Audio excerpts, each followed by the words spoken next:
In this topic, we will be implementing multiple airborne jumps like double or triple jump. In my level, I've got two clients. In the client one's debug info, you will notice that I have a stamina of 300 and a new attribute called jump count. Now I can jump multiple times, but no matter how many times I press spacebar, I'm not able to jump again. You'll also notice that I had an increasing jump count and an own tag movement.jump.reset. The jump has been consuming my jump count as well as stamina as the required attribute in order to perform the jump, and after reaching the maximum of 3 jump counts, the movement.jump.reset tag has been removed, and I can only jump as long as I have the required attributes. So in this manner, we can implement multiple jumps like double jump or triple jump or even quadruple jump, and the jump can consume certain amount of stamina and the number of jumps can also be reset periodically. In the first step, we'll be creating and granting a new attribute set called the common attribute set. In the Unreal Engine editor, navigate to the C++ classes directory and open up the project folder and then the public folder and then the ability system and attributes folder. This is where I have defined the common attribute set C++ class. You may create a new C++ class by right-clicking on an empty space and clicking on the new C++ class option. You could also go to Tools and choose the new C++ class option. In the All Classes section, search for attribute set and click on Next. Name your attribute set to the common attribute set. Choose a path for your C++ class by browsing to the Public, Ability System and Attributes folder. Make sure to click on Public for the class type so that you'll have the header file in the public directory and the C++ file in the private directory. Now your code will compile and your attribute set class is created in C++. The header file of your attribute set class will look like this, where the common attribute set class will inherit from the U attribute set class. I'll first make sure to include the appropriate header files: ability system component header file, the gameplay effect header file, the gameplay effect extension header file, and finally the net Unreal Network header file, which is used for replication. Next, I shall also define the attribute accessors macros, which was covered in the topic 1.2, with which I can get certain helper functions for my attribute as well as their values. In the common attribute set class, I shall now comment out the attributes which I will need for this attribute set. This common attribute set is granted pretty much to every ASC actor. Technically, as per my game design, any ASC actor can actually cause damage, whether it is melee or range. So these ASC actors can actually have a base damage. They can also have a cast range. This cast range is actually the distance within which they can do a ranged attack if they are a ranged ASC actor. By my game design, most ASC actors can also jump and dodge and sprint, for each of which I wish to create certain gameplay attributes. For jump, I shall create a jump max number as well as the jump count. Basically, my ASC actors can jump up to a maximum number of times, like a double jump or a triple jump or even a quadruple jump. So jump count is what is consumed in order to jump. This max number and count is similar to the health max and the health attributes that we had created in topic 1.2 in our base attribute set. Similarly, I'll create another attribute called jump height, although I've not implemented in this topic, but I can choose to implement it at a later time, which dictates the height up to which a character can jump. Similarly, I've also created the dodge max number and the dodge count attributes, which specify the maximum number of dodges for an ASC actor at a given time and the current count of dodges left for the ASC actor. I've also created a couple of dodge related attributes: dodge speed as well as the dodging distance, that is the target distance up to which the ASC actor can dodge to, and finally the sprint speed, that would be the maximum character running speed in the world.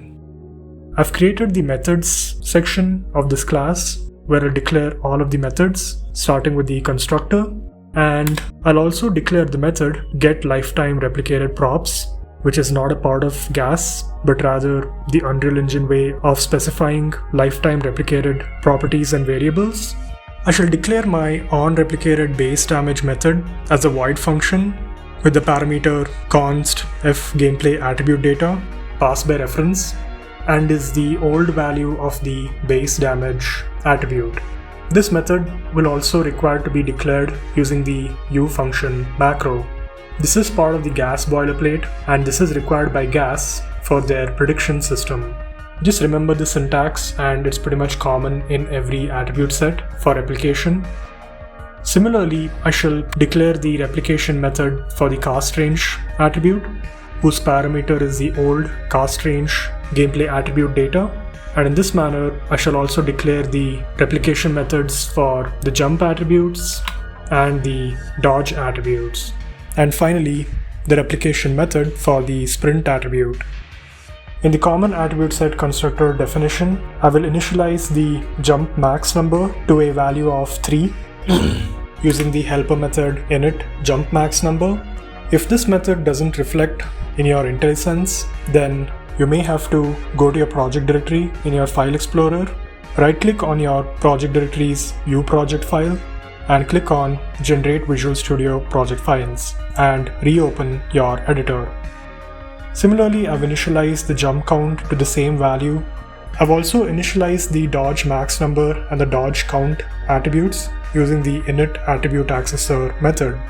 In the definition of the getLifetimeReplicated_props method, I'll first call the parent class method, and then I'll use the doRepLifetimeConditionNotify method.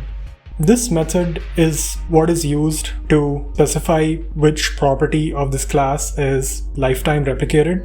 This is equivalent to marking a variable as replicated in blueprints. The first parameter required is the class name, which is the uCommon attribute set. The second parameter is the variable, which would be base damage. The third parameter is the condition, which would be condition none. And the fourth parameter is the repNotify condition, which would be repNotify always. Similarly, you can copy the same line. This is again not a part of GAS, but is required for replication of any variable in C++, and just replace the variable from base damage. Now I shall define the onReplicatedBaseDamage method, and GAS requires us to use the gameplay attribute repNotify method. The first parameter it needs is a class name, which would be the uCommon attribute set class. The second parameter is the property, which would be base damage. And finally, the third parameter is the old value, which is nothing but the incoming argument old base damage. Similarly, I will copy paste the same method definition for the onReplicated cast range for the cast range attribute. Likewise, I will define the definitions of the replication methods of the jump attributes, the dodge attribute replication methods, and finally the sprint speed attributes replication method. It is now time to grant this common attribute set to the ASC actors. So in my base character header file, I shall forward declare the common attribute set class. And just like how I defined the properties of the other attribute sets, I shall also define the common attribute set property, which is nothing but the object pointer. I shall also define the relevant getter method of this common attribute set. I like to write the definitions of these simple getter methods within the header files itself, so I shall just return the common attribute set property. Similarly, in the base player state header file, I shall do the same steps as I did with the base character, that is, forward declaring the common attribute set class, defining the common attribute set object pointer property, and finally defining the getter method of the common attribute set. Now it's time to grant the common attribute set, and so in the base player states C++ file, this is where I shall include the header files to prevent any circular dependencies. In the constructor of the base player state is where I will be granting this attribute set object. It is done using the createDefaultSubObject method that takes in a template parameter, and this shall be referenced by our object pointer commonAttributeSet variable. Similarly, in the minion class, we shall be granting the commonAttributeSet.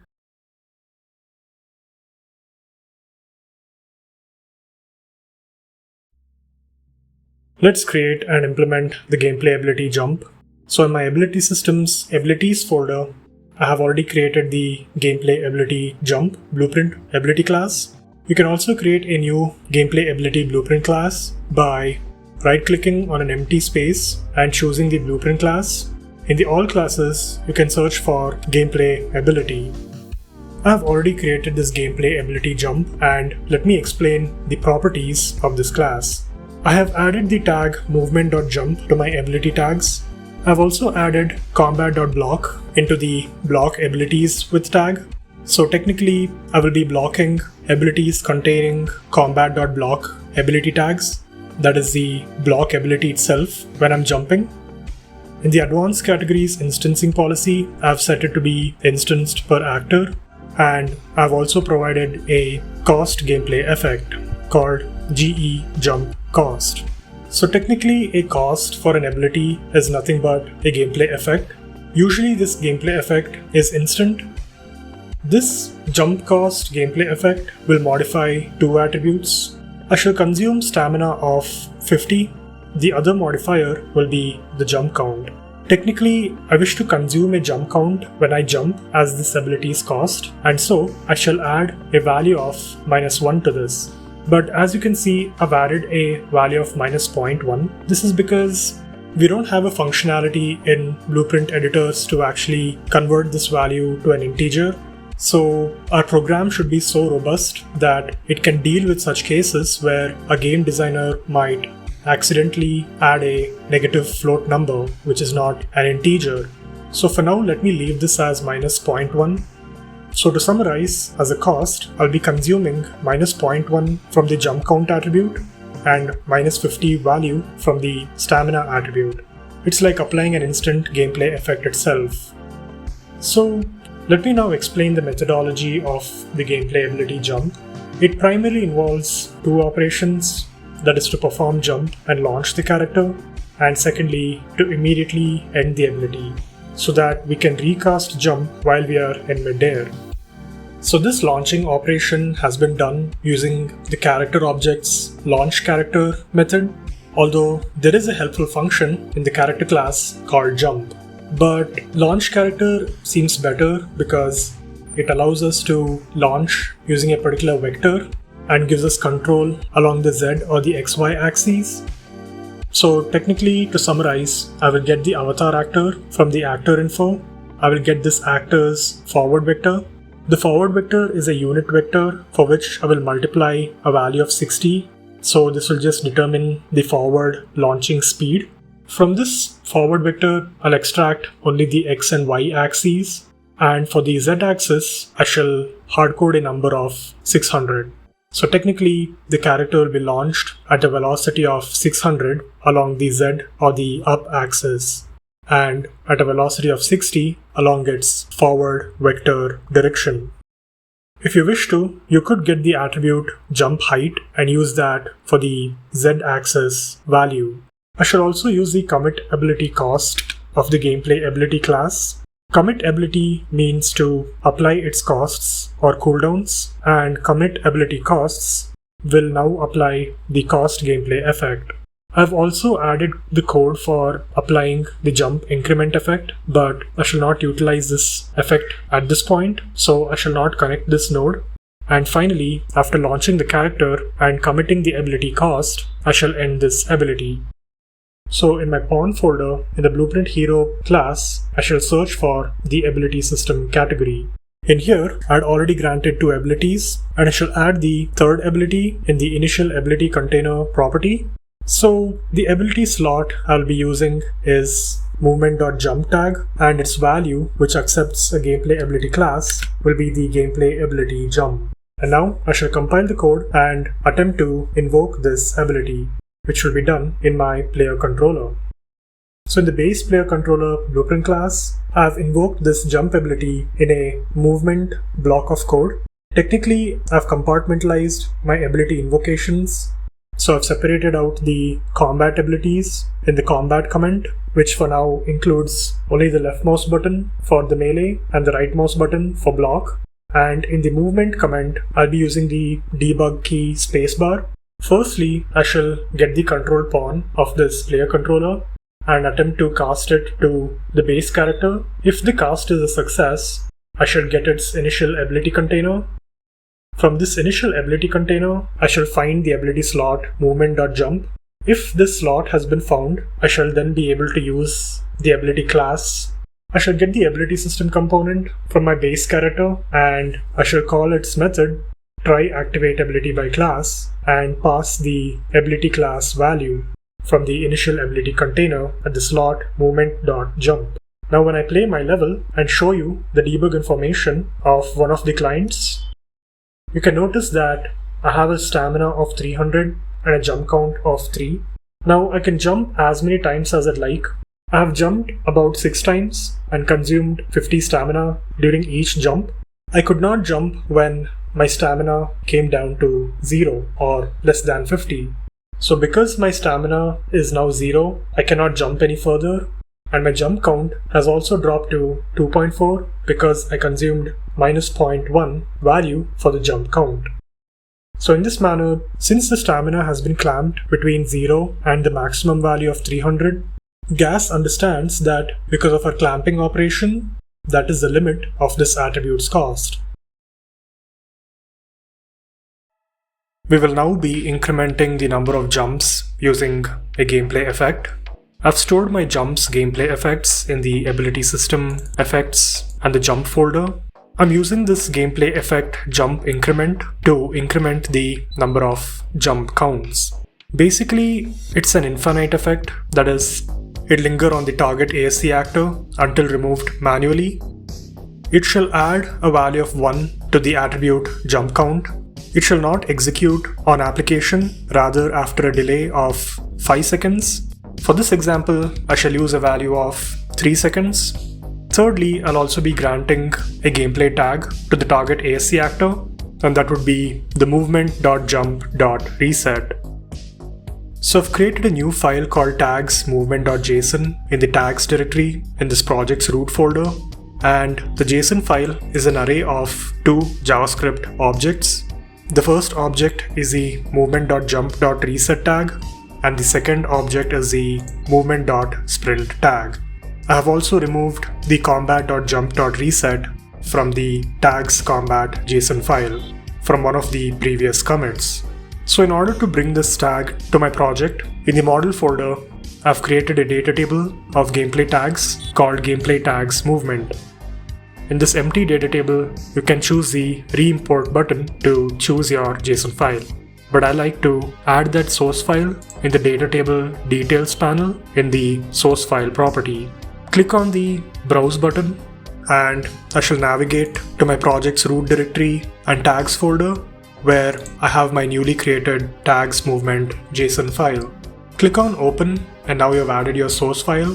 And now in the data table panel, click on re-import and you can see that you have imported the tags from the JSON file movement.jump.reset and movement.sprint.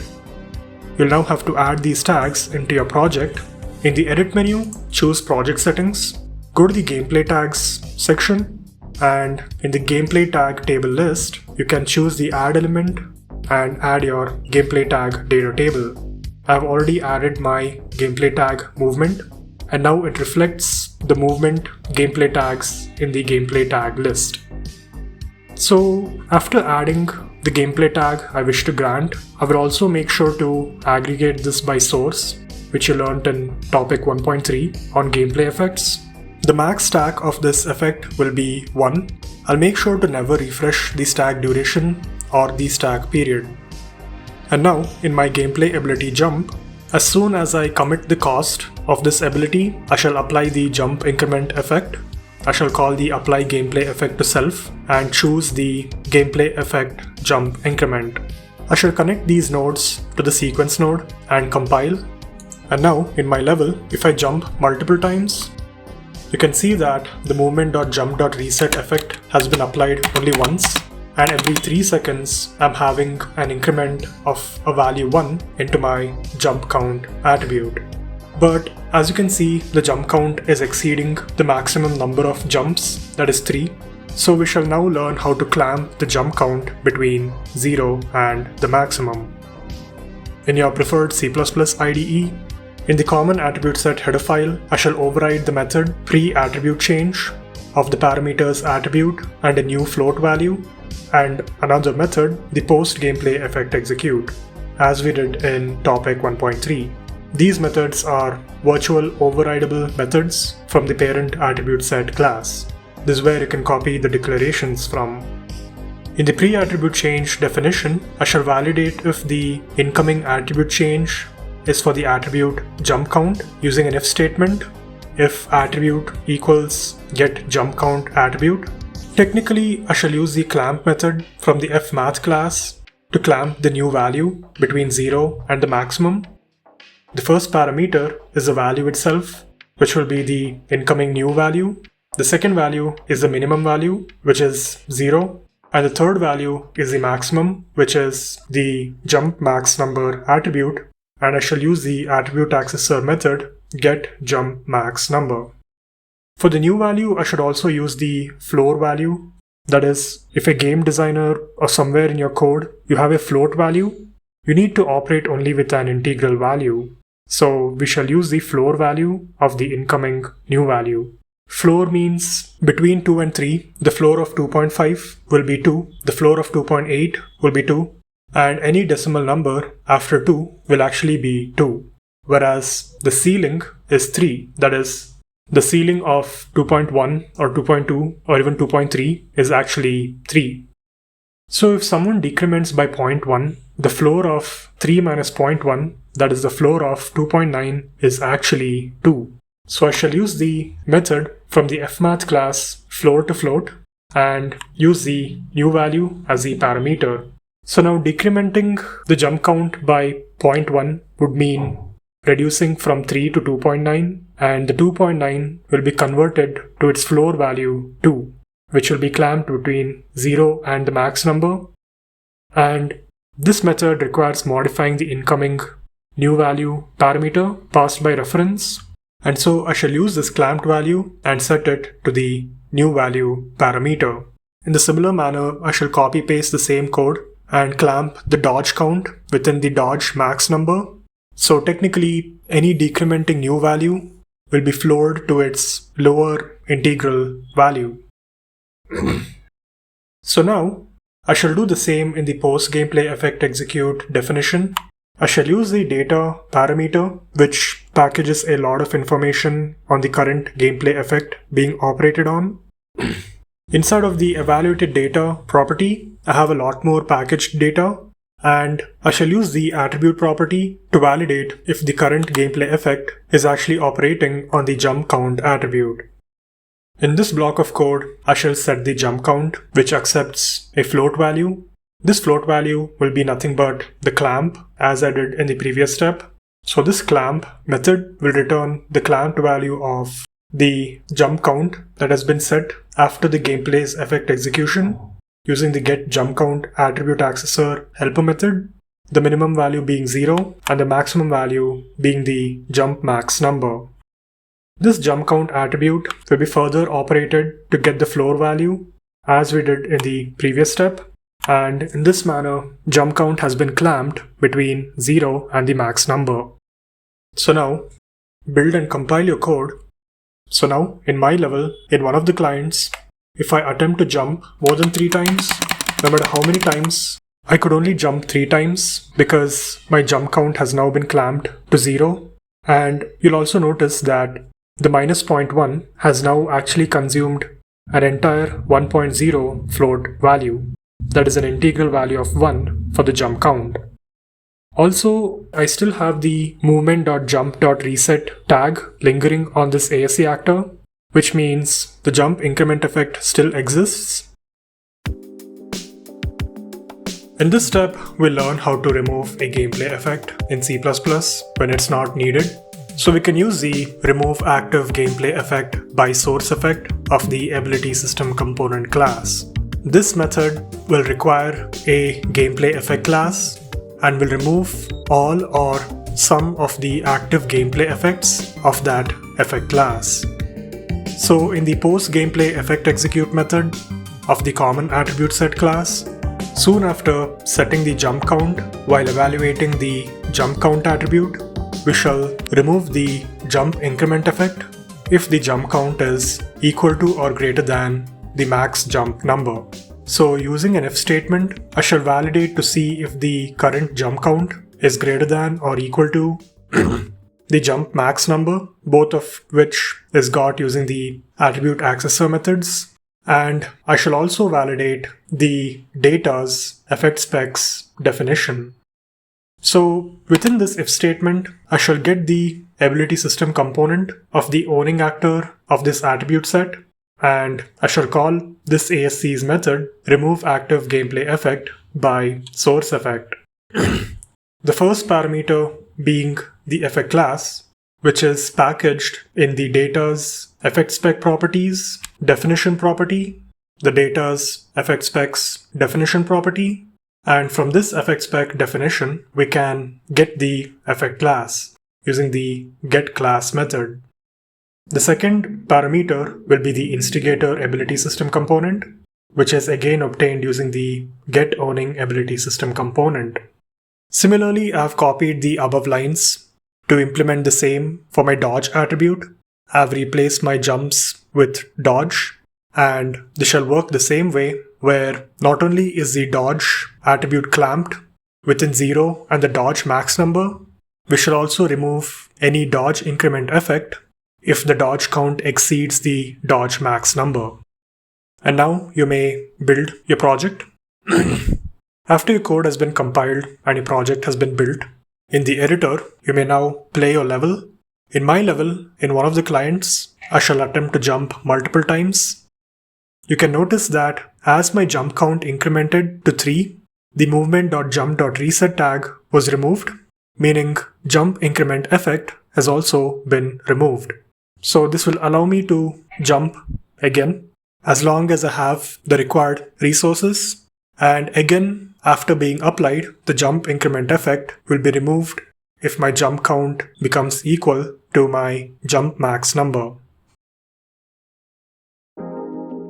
And in this manner, we have learned how to implement triple jump using the jump count attribute. This topic pretty much covered most of the essential concepts of the gameplay ability system. We covered creation of an attribute set, defining the attributes within the attribute set, including their replication, and also the attribute change methods, which mostly involves clamping of attributes between 0 and a maximum. We also covered creation of a gameplay ability, implementing its activate ability method, setting its properties, which also involved adding the ability cost gameplay effect. We applied a gameplay effect, which is done on the server, it being an infinite effect that granted a tag to the ASC actor, and we also learned how to remove that active gameplay effect. So let me summarize the steps from reverse. Recently, we learned an active gameplay effect in C++ in our common attribute set class. When the program hit the debugger, we learned how to inspect the variables in that method. We learned how data is packaged with essential information, particularly the effect spec, which also contains the effect handle, and that effect class was used to remove the active gameplay effect by source effect of the ability system component. We also did the same for the dodge attribute as well, which means the dodge count is also clamped between 0 and the dodge max number. We shall remove any dodge increment effect if the dodge count is equal to or greater than the maximum dodge number. We learned how to increment the number of jumps using the gameplay effect jump increment, which shall increment our jump count up to the maximum number of jumps. So this effect class was created in the ability system effects and jump folder. This effect is an infinite effect, that is, it will linger on the target ASC actor infinitely unless manually removed. It has only one modifier that pretty much adds an integral value of 1 to the jump count attribute. This method happens periodically every 3 seconds. It does not execute the effect on application. We have used the movement.jump.reset tag in the granted tags, and we've also made sure to set its stacking type to aggregate by source with the maximum stack count of 1.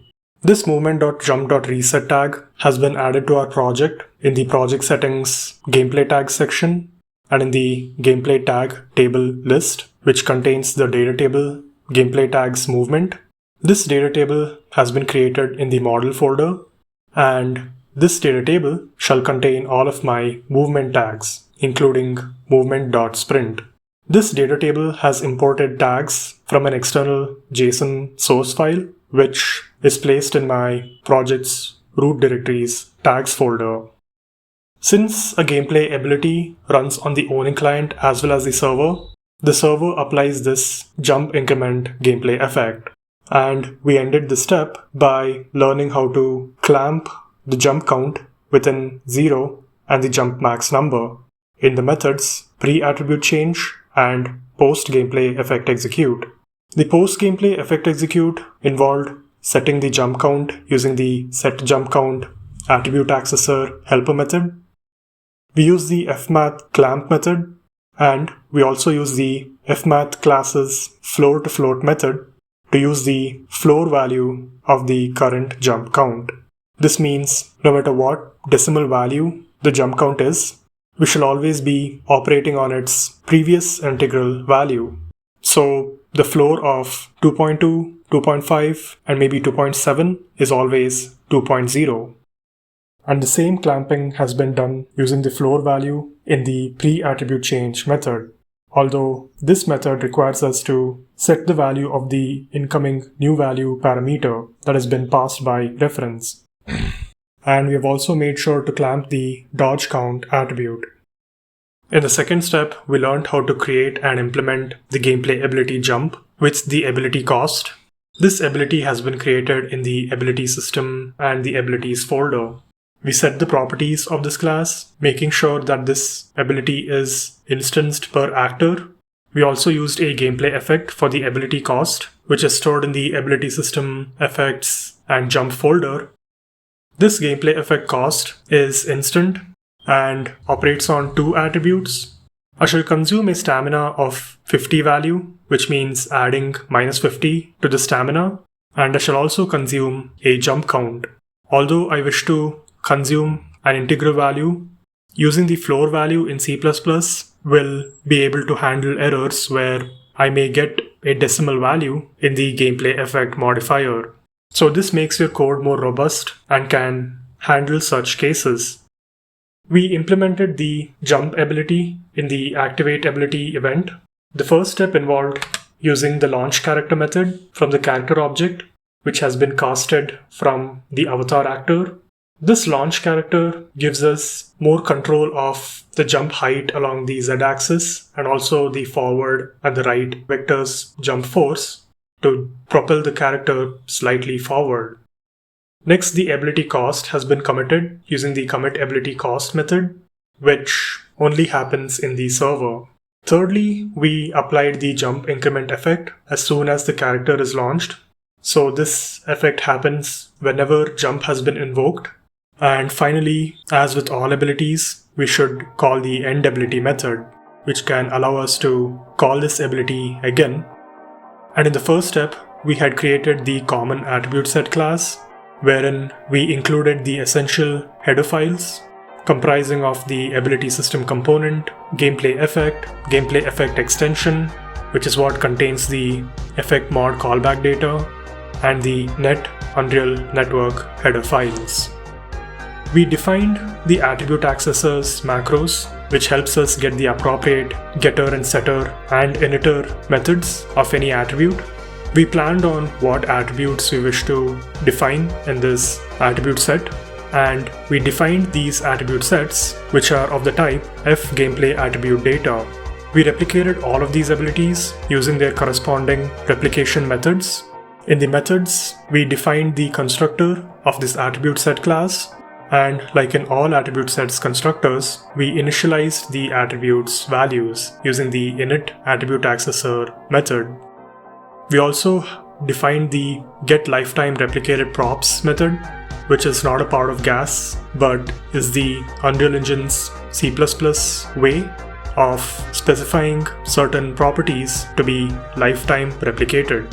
And finally, we defined these replication methods where we use the gameplay attribute repNotify macro, which is used by GAS for its prediction system, which takes in 3 parameters: the attribute set class name, the operating attribute, as well as the incoming parameter old attribute value, which is again of the type gameplay attribute data.